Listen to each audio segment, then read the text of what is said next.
लग्नानंतर होईलच प्रेमच्या आजच्या भागात आपण पाहणार आहोत. जीवा नंदिनीला म्हणत असतो, दरवेळेला आपल्या दोघांमध्ये तिसरा कोणीतरी नाक खुपसतो आणि आपलं काम राहून जातं. तेव्हा नंदिनी म्हणते, कोणतं काम? तर जीवा म्हणतो, सांगू? तर तो तिच्या जवळ येतो. तर नंदिनी तिथून पळते. तो लगेच तिचा हात धरतो. त्याच वेळेला एक गाणं प्ले करतात, जीव दंगला गुंगला रंगला असा प्रेमाची आस तू. तर ते दोघंही दरवाजाजवळ आलेले असतात. तर बाहेरून कोणीतरी धड धड धड धड दरवाजा वाजवतो.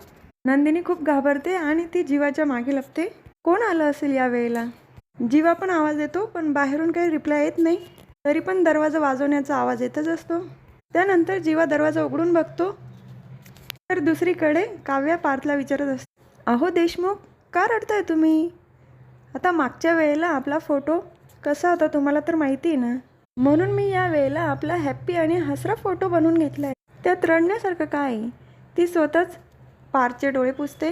तर पार्थ म्हणतो, मी पुन्हा तेच बोलतोय जे बोलायला नको. एक दिवस असा होता की तुम्हाला या रूममध्ये आपला फोटो पण आणि मी पण नको होतो. तेव्हा काव्या म्हणते, ते होतं आणि हे आहे. फार नको ना विचार करू. तुम्हाला सांगू तुम्ही कोण आहात? तुम्हाला आठवत, शाळेत असताना आपल्याकडे एक पेन्सिल असायची आणि त्यामागे रबर पण असायचं. तुम्ही त्या पेन्सिलसारखे आहात. तेव्हा पार्थ म्हणतो, म्हणजे? तर काव्या म्हणते, तुम्ही माझ्या आयुष्यातले सगळे दुःख खोडून काढले आणि तुम्हीच पुन्हा माझ्या आयुष्यात प्रेम दिलं. मी आनंदाने मिळू शकते असं भूतकाळ दिला आहे तुम्ही मला. म्हणून तुम्ही माझा भूतकाळ पण आहात, वर्तमान पण तुम्हीच आहात आणि भविष्य देखील तुम्ही. या गोष्टीवर मला तुम्हाला काहीतरी द्यायचं आहे. डोळे बंद करा बरं. तर पार्थ म्हणतो, का? हां, समजलं मला. तर पार्थ डोळे बंद करतो आणि गालपुडे करतो. तुम्हाला या गोष्टीसाठीच डोळे बंद करायला लावायचे ना? तर काव्या लगेच त्याच्या पाया पडते. पार्थ तिला उठवतो आणि म्हणतो, काव्या, हे काय करताय तुम्ही? तुमची जागा माझ्या मनात आहे. तिला जवळ घेतो. तर पार्थ म्हणतो, आता तुम्ही मला दिलं आहे तेव्हा मी पण तुम्हाला दिलं पाहिजे. डोळे बंद करा. तेव्हा काव्या म्हणते, काय पार्थ? तो तिला डोळे बंद करायला लावतो आणि तो साष्टांग नमस्कार करतो तिला. तेव्हा काव्या त्याला उठवते आणि तिथेच तो काव्याच्या मांडीवर डोकं ठेवतो. जिवंतपणी जर नर्क भोगायचं नसेल तर प्रत्येक पुरुषाने बायकोच्या पायावर साष्टांग नमस्कार घातलाच पाहिजे. तर काव्या हसते आणि म्हणते, आवडलं मला, पण माझ्यापेक्षा प्रत्येक नवऱ्याला हा डायलॉग आवडला असेल. त्यानंतर उठतात आणि काव्या म्हणते, आता माझ्या उशीची जागा तिला दाखवायला पाहिजे ना. तर काव्या स्वतःच तिची उशी पार्थच्या उशीजवळ ठेवते. पार्थ तिला गादीवर ओढून घेतो आणि 2 गुलाबाचे फुलं घेतो. काव्या विचारते, हे काय करताय तुम्ही? तेव्हा पार्थ म्हणतो, हिंदी पिक्चरमध्ये नाही का बघितलं आहे, ते करण्याच्या आधी असे गुलाबाचे फुलं असं करतात. ते ऐकल्यानंतर काव्याला तर खूप हसू येतं. तर दुसरीकडे जीवाच्या हातामध्ये दुधाचा ग्लास असतो आणि नंदिनी खूप हसत असते. तर मिथून काकांनी दूध आणलेलं असतं आणि जीवा म्हणतो, तू दूधवाला बनून आला? अरे मला नाही प्यायचं आहे ते दूध. तेव्हा मिथून काका त्याला बळजबरीने दूध प्यायला लावतात. आत्ताच्या आत्ता दूध पी माझ्यासमोर. तर जीवाला वाटतं पटकन दूध पिऊन घेतो म्हणजे हा जाईल तरी. तर जीवा पटापट ते दूध संपवतो. तर मिथून काका त्यांच्या वेळेचे किस्से सांगायला लागतात. बेडवर पापड वगैरे टाकलेले ते. तर जीवा म्हणतो, आता तू गप्पा मारत बसणार आहे का? जा बरं इथून.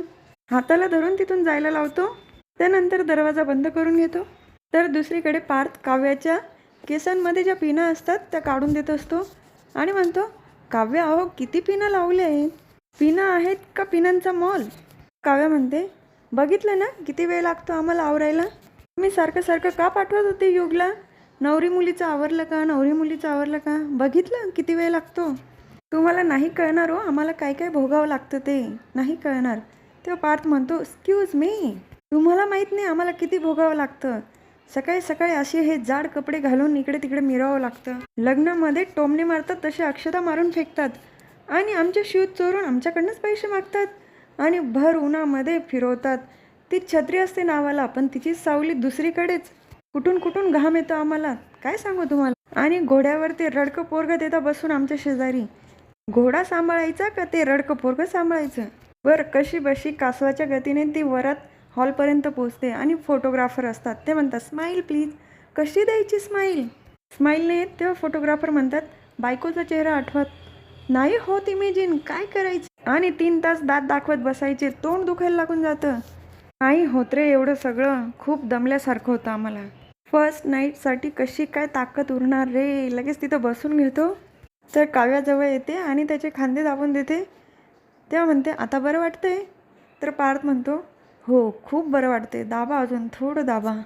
तर दुसरीकडे जीवा आणि नंदिनी त्यांच्या रूममध्ये असतात. तेव्हा जीवा म्हणतो, आता ह्या डिवायडरचं काय करायचं? नंदिनी म्हणते, मला असं वाटते हा डिवायडर आता आपण फेकून दिला पाहिजे. तर जीवा म्हणतो, मनातलं बोलली का? तो डिवायडर उचलतात आणि फेकून देतात. तर जीवा म्हणतो, आता? नंदिनी लगेच अजून तिथे टेबलवर बसते. जीवा तिथे जातो, परत तिथेही विचारतो, आता? तिथून परत ती उठते, कॉटवर येऊन बसते. परत जीवा तिच्या मागे कॉटवर येतो, आता? तिच्या जवळ येतो, त्याच वेळेला त्याच्या पोटामध्ये गुडगुड वाजायला लागते. तेव्हा नंदिनी विचारते, काय झालं? येऊ का तुमच्याजवळ? तेव्हा जीवा म्हणतो, नाही. परत जवळ येतो, परत पोटामध्ये गुडगुड वाजतं. याचा अर्थ असाच की मिथून काकांनी काहीतरी मिक्स केलं दुधामध्ये, हो की नाही प्रेक्षकांनो? आता जीवाची चांगली वाट लागणार आहे रात्रभर. तर जीवा म्हणतो, मी काय म्हणतो चकाचक बाई, असा गेलो आणि असा आलो. तिथून तो निघून जातो. तर हा भाग इथेच संपतो. पुढील भागात बघायला मिळतं की दोन्ही जोड्या आपापल्या रूममध्ये झोपून जातात. तर उद्या पुन्हा भेटूया. लग्नानंतर होईलच प्रेमच्या पुढच्या व्हिडिओमध्ये. तोपर्यंत tata bye bye and take care. Like share subscribe आणि बेल आयकॉन दाबायला विसरायचं नाही हां.